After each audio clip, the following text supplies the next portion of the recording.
You'll sign up and then like later on they'll pull the rug out from underneath you and say, hey, actually, you're only allowed to wear our uniforms and our rash guards, but you can't buy them from anywhere that doesn't charge less than $200. So I know you're already paying $175 a month, but for team unity, see, we're a team here.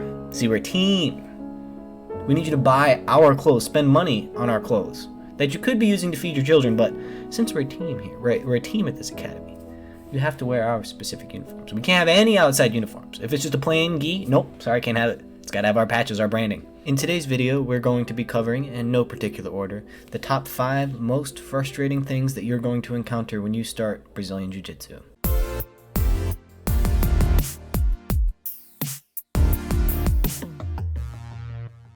Coming at you with number 1 is going to be the new hygiene rules. Now, I wouldn't say this is a major frustration, but sort of a minor inconvenience. If you're someone who is used to just letting their nails grow out until the point where they start chipping, and it's like, oh, now it's time to cut them, that's something you're actually going to have to change. And this is something you need to do in like your day-to-day life, because if you let your nails grow out for like a week or so, depending on how long your nails get, they'll get to the point where they'll start cutting people when you're grabbing and grappling, and no one wants to be the guy whose nails are too long and scratches up other people. It's just not a good look. On top of that, you're going to have to remember these things like no shoes on the mat. That one should be pretty obvious, but not everyone knows this. And when you should be wearing sandals, whether or not you should go barefoot in particular locations in the gym. Here's a hint: you should probably be wearing shoes or sandals anytime you are not on the mat. Safe precaution, and make sure your hands, feet, face, just generally you're clean. Kind of a minor frustration, that's why it's in at number 1.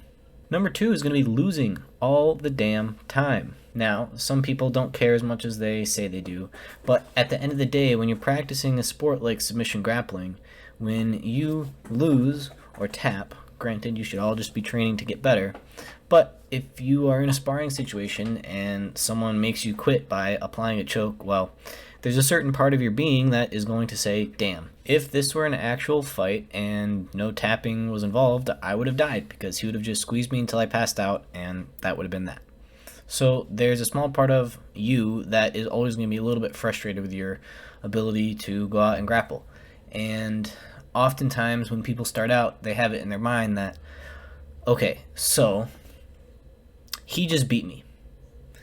Again, you should be worrying about training, but, you know, for obvious implications, there is more than likely going to be a hammer and a nail, and the hammer is the one doing the smashing, the nail is the one getting the smashed or tapping out. So when you start off, you're more often than not going to be the nail, smashed on by a bunch of different hammers wearing different colored belts than white. So what you might be tempted to do is, if they catch you in a submission, he's not going to get that on me, so you try to go a little bit harder. And I think everybody has to go through this phase when they're a white belt of learning, like, at what point does going harder not benefit you? Because I'd be lying if I said there wasn't a significant return on investment when it comes to amping up how much effort you're putting in and what you'll get back out of grappling. Now, you're going to need some like techniques to use, but certainly if you're just going at a leisurely pace, you're not going to be able to inflict your will on someone as much as if you're like really putting the smash on, if you're really like turning up to a 10 out of 10 on your intensity level.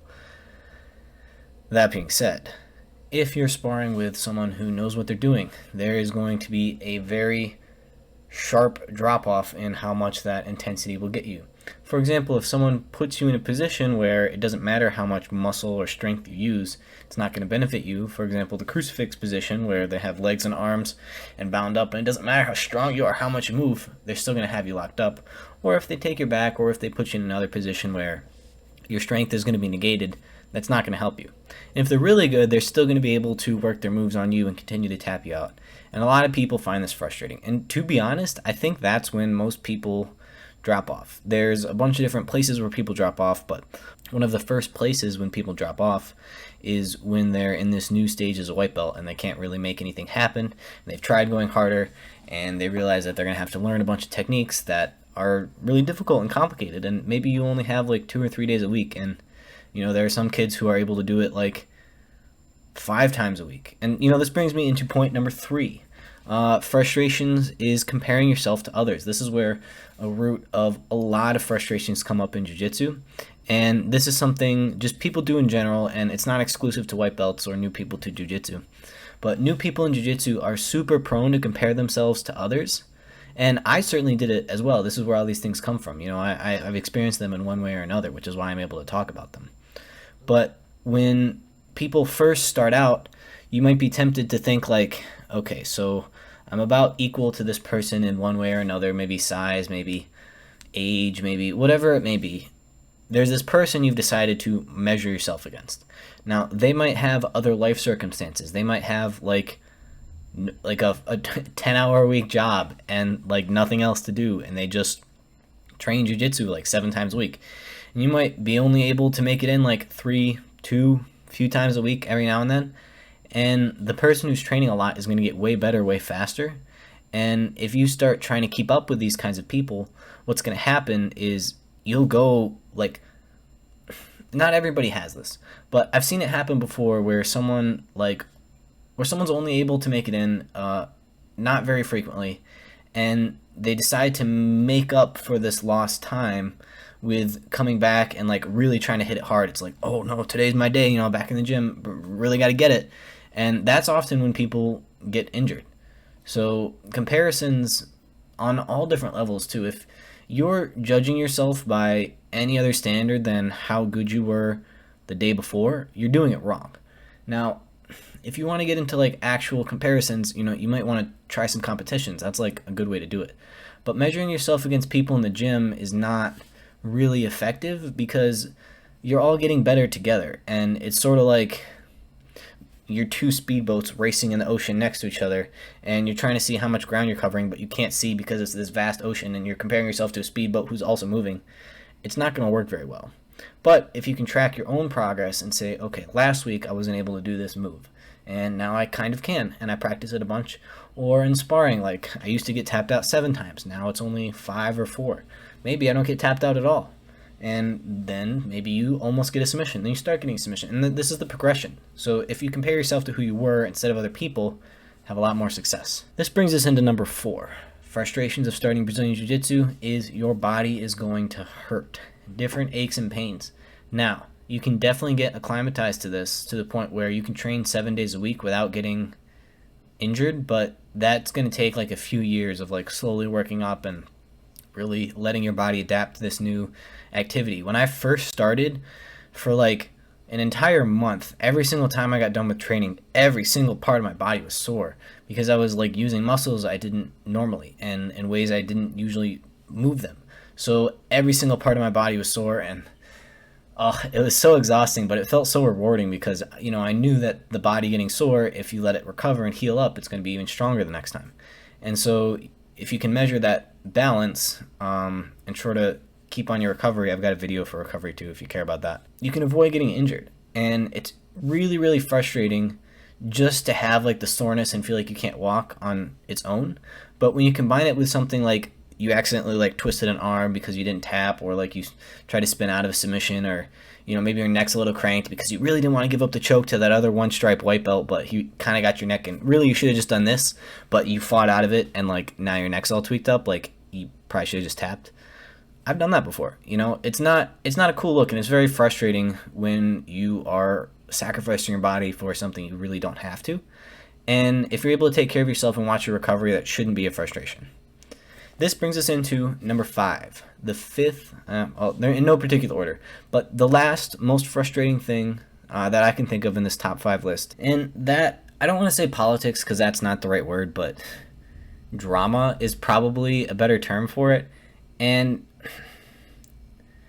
it's really quite disappointing because there's a huge diverse group of people who train Brazilian Jiu-Jitsu, but at the end of the day, it can be pretty dang violent. And so there's a certain subset of people who their chosen path for life was to get really, really good at fighting. And then eventually they become a gym owner or a coach or whatever. And that mentality sort of breeds not the most...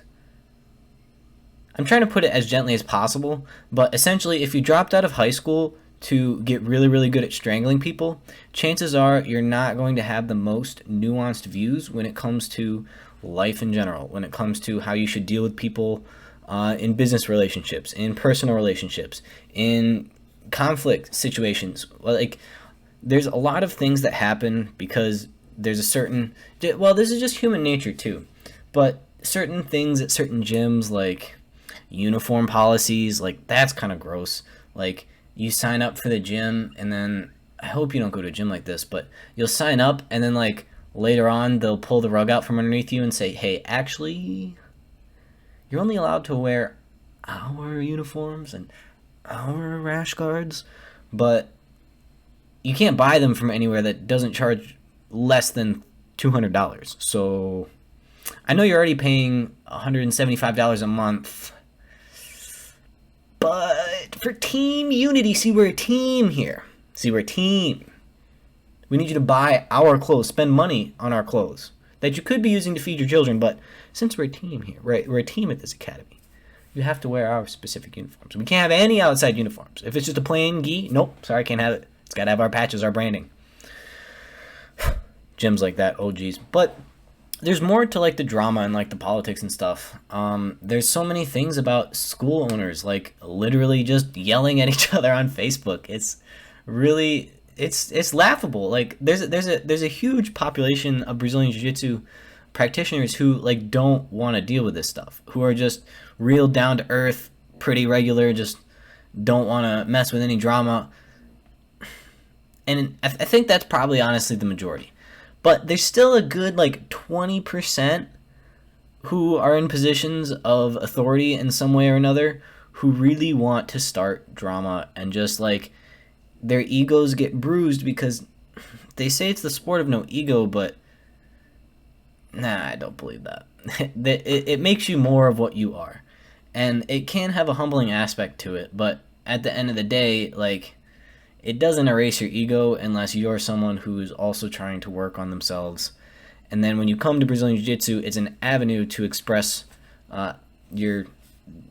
just see where you're at mentally. And it sort of exposes a bunch of different things, and unfortunately, drama is one of the things that happens. You can keep your head above it, no problem, but certain schools more than others are going to have different like cliques within the academy, you know, of like people who are friends and people who are not friends. And you know, if it's a good atmosphere, hopefully it won't be like that, but you know, this is something definitely to watch out for. It's really unfortunate that this awesome activity sort of has a downside of like you also have to worry about social waters, and like, you know, you don't have to like worry about what drama is going to happen at Planet Fitness. It's not like Planet Fitness is going to come up to you 2 months in and say, hey, we think you're doing really well. Why don't you start coming to our advanced training sessions? By the way, it's another $100 a month. Don't worry about that extra charge, but we think you're doing so good.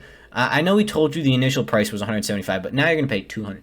So it's really like, I guess that's two kind of things I'm splitting into. There's a drama where people like actually yell at each other on Facebook, or just cause just social pressure, like just be uncool, like be a dick, like that, or talk about conspiracy theories, and instead of just, you know, showing up to train and having a good time. Like, these things happen, and it's really frustrating. And then the other side of it is like the customer business relationship where somebody owes the other person money, and if you feel like the gym owner is essentially just looking at all the students and counting the dollar signs, it's sort of annoying, and it doesn't feel like a cool training environment. But at the same time, it's like he's got to pay his bills, and you know, somebody's got to eat.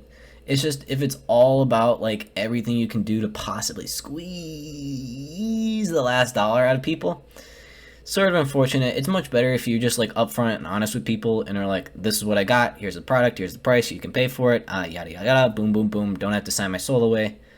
But yeah, I hope you liked the video. If you stuck around past all this rambling towards the end, appreciate you. Hope you still do Brazilian Jiu-Jitsu despite these 5 frustrations that you can run into.